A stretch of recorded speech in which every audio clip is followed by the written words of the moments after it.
There's a small piece of silicon, smaller than your hand, that has quietly become the most fought-over object on planet Earth. And the people fighting for it aren't gamers anymore. They're governments, billionaires, hedge funds, and shell companies you've never heard of. For years, the GPU shortage felt like an annoying inconvenience, the kind of thing PC builders complained about on Reddit before moving on with their lives. But the truth is, what was happening underneath was something much bigger and much darker. Because this isn't a shortage anymore, it's a crisis. And the scale of it is so insane that it's quietly reshaping the global economy, the balance of power between nations, and even the price of the electricity in your home. So how did a gaming component end up at the center of a global power struggle? Why are tech CEOs literally begging for more? Who is hoarding them by the hundreds of thousands? And what happens when the world finally runs out?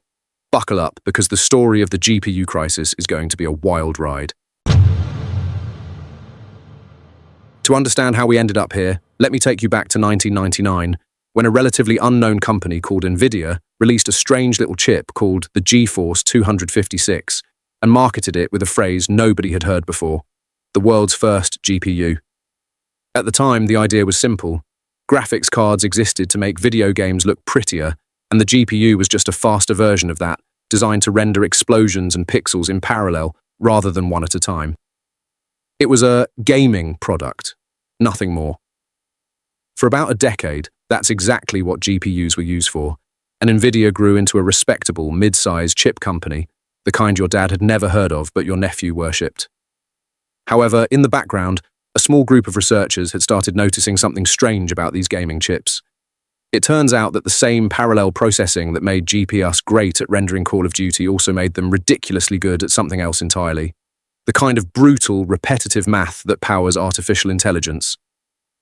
Jensen Huang had founded NVIDIA in 1993 at a Denny's booth in San Jose, sketching the company on a napkin with two co-founders, and for years he showed up to work in the same boring polo shirts. The leather jacket came later, much later.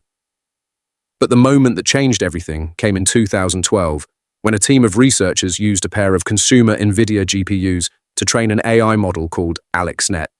And the results crushed every competitor by a margin so embarrassing that the entire field of AI quietly pivoted overnight.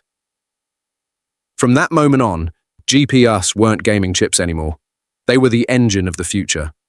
And of course, almost nobody outside of Silicon Valley realized what had just happened. For the next 10 years, NVIDIA quietly cornered the market on the one component that every AI lab on Earth would soon be desperate to get their hands on. And then in late 2022, ChatGPT launched, and the world changed forever. Within weeks of ChatGPT going viral, every major tech CEO on the planet realized the same terrifying thing at the same time. Whoever controlled the most GPUs would control the future of AI, and whoever fell behind would be erased. What followed was the largest, most aggressive corporate buying spree in modern history. Meta announced they were stockpiling 350,000 of NVIDIA's flagship H100 chips. Microsoft reportedly bought hundreds of thousands more. Google, Amazon, Oracle, Tesla, all of them throwing tens of billions of dollars at NVIDIA and begging for whatever they could get. And here's where it gets genuinely insane. Each of these chips costs around $30,000 to $40,000. Meta's stockpile alone was worth more than the entire GDP of several small countries. In fact, some analysts estimated that big tech spent over $200 billion on GPUs in a single year. $200 billion.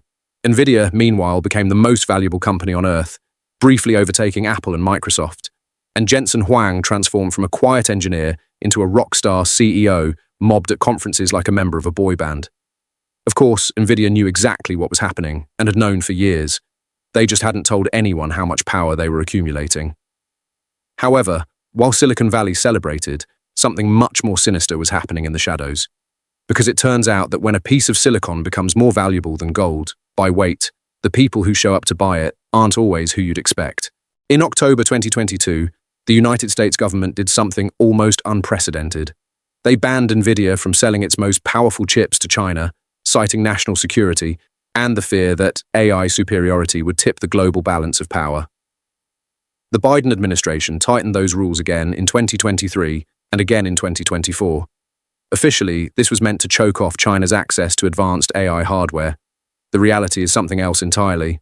Because the moment those export controls dropped, an underground GPU smuggling network exploded across Southeast Asia, the Middle East, and Eastern Europe, and it was operating on a scale nobody had predicted. Investigators discovered shell companies registered in Singapore that existed for the sole purpose of buying NVIDIA chips and quietly rerouting them across the border. Smugglers were strapping GPUs to their bodies at airports. Entire server racks were being shipped under fake labels marked industrial equipment or agricultural sensors. One Singapore case alone involved nearly $400 million worth of restricted chips. And then it gets worse, because some of the buyers turned out to be linked directly to Chinese state research labs, including ones working on military AI applications. In other words, the very chips America had banned from reaching China were arriving in China by the truckload, just laundered through 3 or 4 countries first. The export controls weren't a wall, they were a speed bump. Meanwhile, back in the West, ordinary consumers were starting to notice something deeply uncomfortable about their daily lives. If you live in the United States, the United Kingdom, or large parts of Europe, your electricity bill has gone up significantly over the last 2 years, and most people assume it's because of the war in Ukraine, or inflation, or general energy market chaos. The truth is more uncomfortable than that.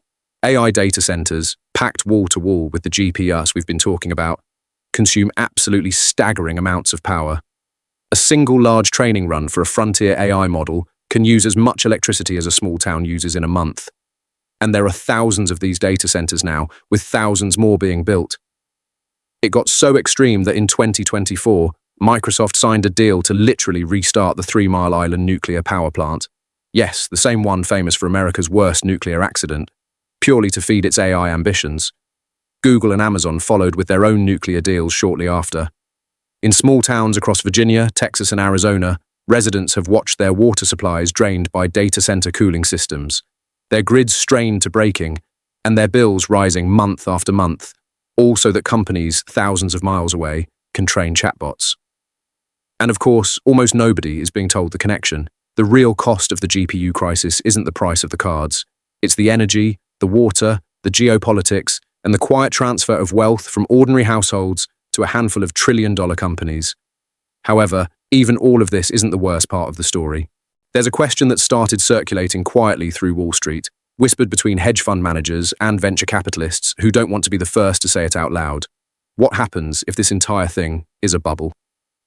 Because here's the uncomfortable math.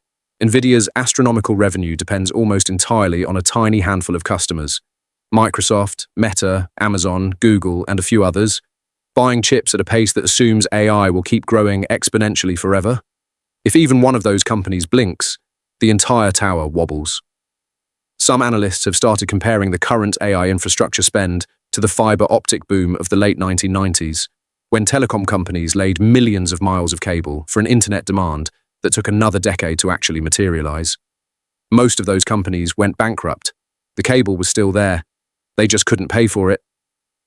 If AI revenue doesn't catch up to AI spending fast enough, the world could end up with millions of incredibly expensive GPUs sitting in data centers with nothing profitable to do, and the companies that bought them holding debt they can't service. It would be one of the largest capital misallocations in human history. And the irony is, after years of fighting over these chips like they were the last lifeboats on the Titanic, the world might actually end up with too many of them, the most expensive surplus in history. Of course, NVIDIA and its biggest customers insist this won't happen. They argue that AI is the new electricity, the new internet, the new everything, and that demand will only keep climbing. They might be right. But the truth is, nobody actually knows. So that's where we are. A piece of silicon smaller than your hand has become the most contested resource of the 21st century. Governments are fighting over it. Smugglers are getting rich off it. Your electricity bill is paying for it. And the entire global economy is now leaning, harder than most people realize, on the assumption that the demand for these chips will never stop growing. Maybe this is the dawn of a new industrial age, the moment historians will point to as the start of the AI century. Or maybe it's the largest speculative bubble in human history, quietly inflating in data centers from Texas to Taiwan, waiting for the moment it pops. The reality is probably somewhere in between, and the people who figure out which side wins are going to make, or lose, a truly ridiculous amount of money. What do you think? Is the AI GPU boom the future of everything? Or is it the next dot-com crash dressed up in a leather jacket?